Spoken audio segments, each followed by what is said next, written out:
The orphanage on Bukit Seraya had been abandoned for 30 years, yet every night, villagers still saw a faint orange glow through the windows, like candles that never went out. Amir, a restorer from Kuala Lumpur, arrived one humid evening to document the building for demolition. The air smelled faintly of wax and mildew. Dust clung to the walls like old skin.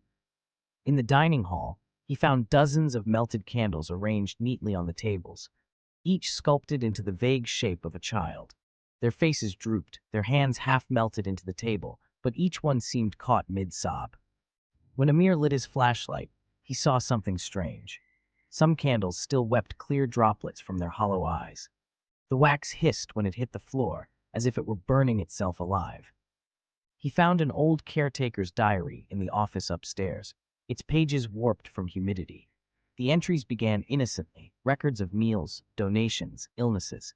But near the end, the handwriting trembled. July 12th, the orphans cry all night. I pray for mercy, but the priest says we must continue the cleansing. July 14th, the wax smells like flesh now. He says the children's sins burn cleaner this way. July 15th, their screams melt before the candles do. Amir felt a sharp chill and dropped the book. A faint sobbing echoed from downstairs. He followed it back to the hall. The candles were moving. Slowly, imperceptibly, some had turned their heads toward him. A few now had open mouths, as if gasping for air. His phone buzzed violently. The screen flashed with missed calls, his sister's number. When he answered, he heard a child crying on the line, whispering his name. Abang, it hurts. The voice was small, trembling, and unmistakably his sister's daughter, who lived miles away. Panicking, Amir blew out the nearest candle. Instantly, the crying on the phone turned into a scream, then silence. His flashlight flickered, the air filled with the smell of burnt hair. He ran outside, but the ground pulsed beneath his feet like molten wax. When he looked back, he saw silhouettes, dozens of tiny figures standing in the window, each holding a candle shaped like him. The diary lay open where he had dropped it.